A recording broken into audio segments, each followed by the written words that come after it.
Hey guys, this is Nyght. Welcome to this video, this special video. I just want to say happy Halloween in this part of the world. Well, I want to take this opportunity to say thank you to all of you for your lovely comments, for the support. I know my English is not the best. I want to improve my English level. I am doing my best. Sorry for my weird and broken English, but you guys are the best. In this occasion, I just want to share some stories with you. Some of them are well known and others not so much.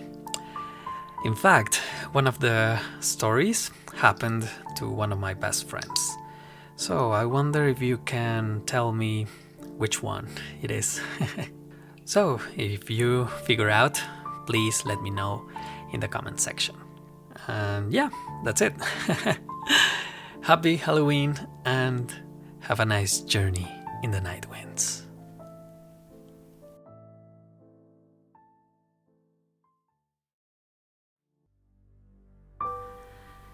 Everyone loves the first day of school, right? New year, new classes, new friends. It's a day full of potential and hope, before all the dreary depressions of reality show up to ruin all the fun. I like the first day of school for a different reason though. You see, I have a sort of power.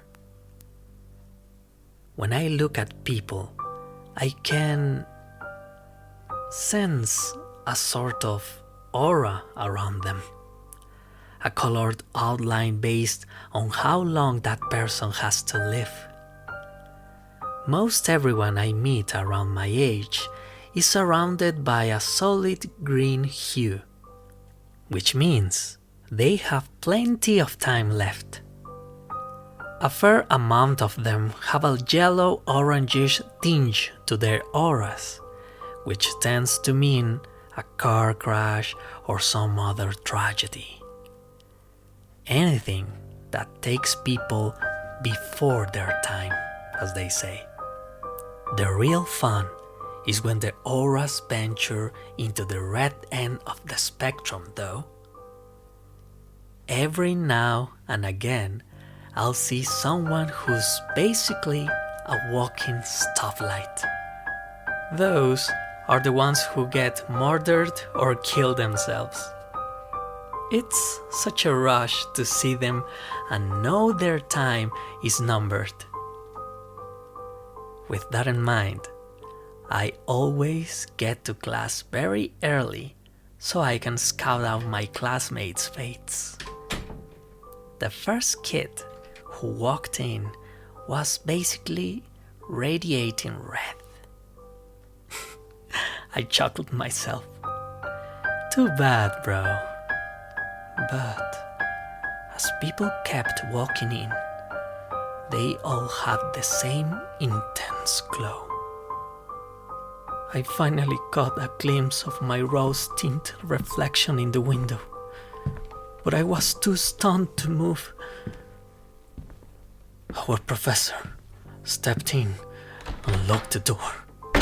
His aura, a sickening shade of green.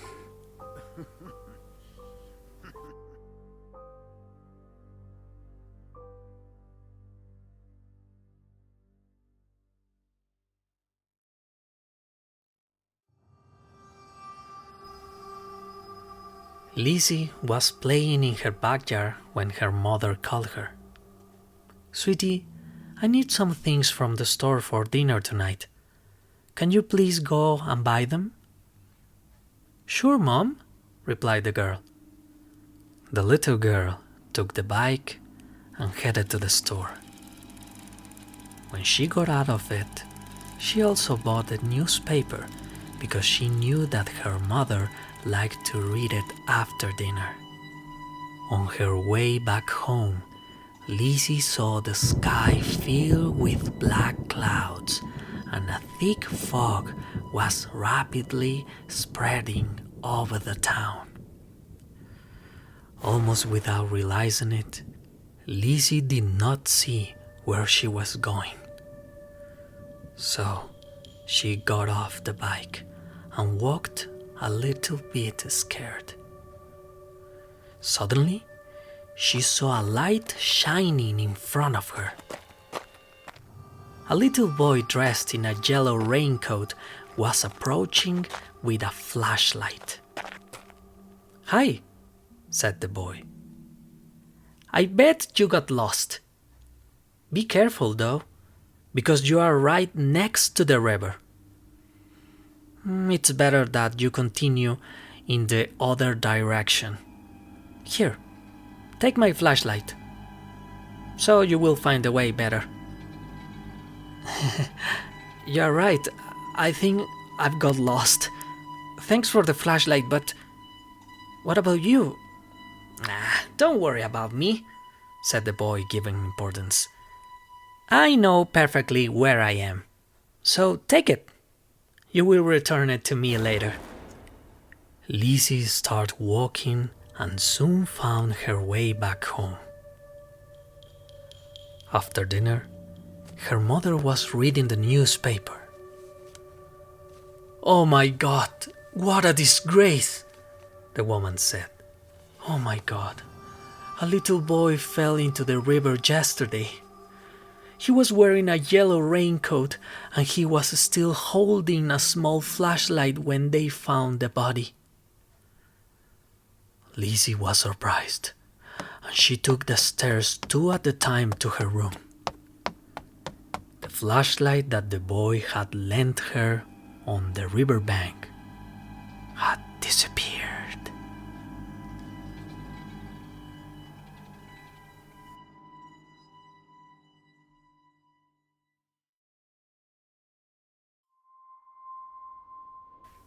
The night was coming, and Anna was so excited because her boyfriend was finally coming home after a long business trip.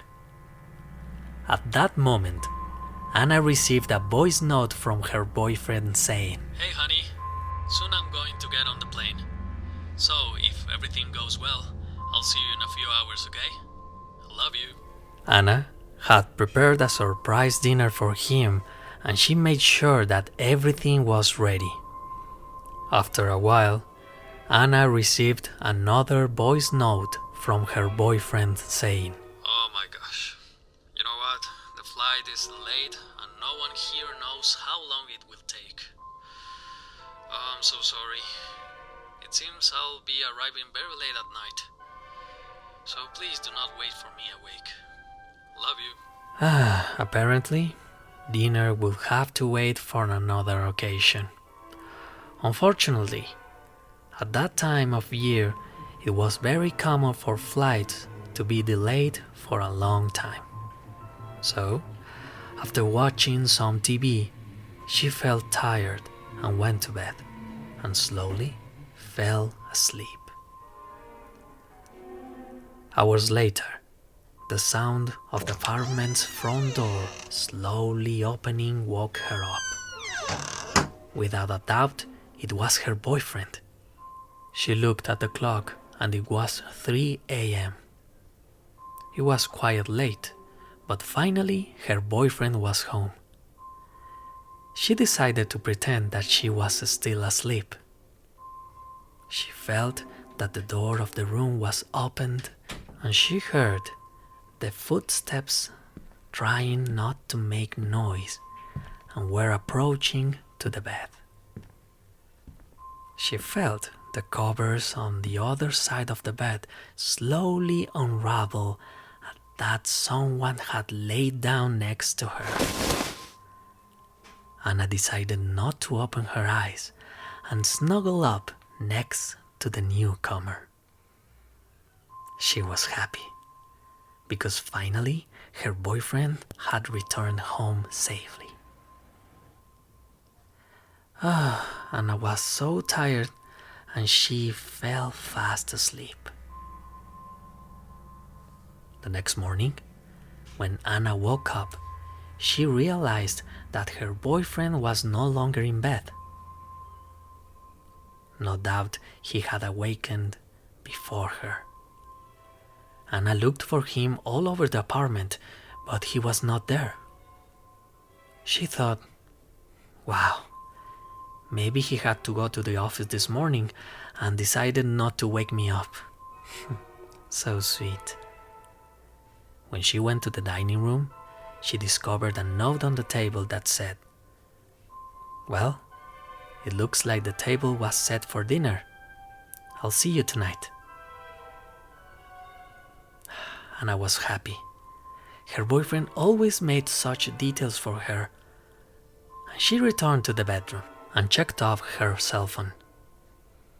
She saw that her boyfriend had sent her another voice message, but at 4 a.m. And when she heard it, her blood ran cold. Unbelievable. Oh, I'm so sorry, honey. But I'm gonna have to spend the night at the airport and wait for the first flight in the morning to get back home. So I think I'll arrive in the afternoon. Don't worry about me, okay? Sleep well, and remember, I love you.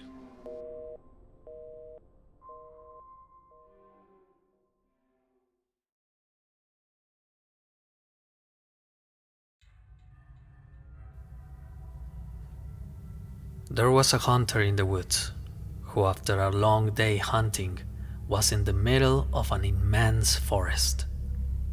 It was getting dark, and having lost his bearings, he decided to head in one direction until he was clear of the increasingly oppressive foliage.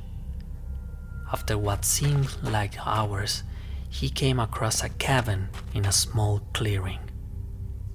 Realizing how dark it had grown, he decided to see if he could stay there for the night. He approached and found the door ajar. Nobody was inside. The hunter flopped down on the single bed, deciding to explain himself to the owner in the morning. As he looked around the inside of the cabin, he was surprised to see the walls adorned by several portraits, all painted in incredible detail. Without exception, they appeared to be staring down at him, their features twisted into looks of hatred and malice. Staring back, he grew increasingly uncomfortable, making a concerted effort to ignore the many hateful faces. He turned to face the wall, and exhausted, he fell into a restless sleep. The next morning, the hunter awoke. He turned, blinking in unexpected sunlight. Looking up, he discovered that the cabin had no portraits, only windows.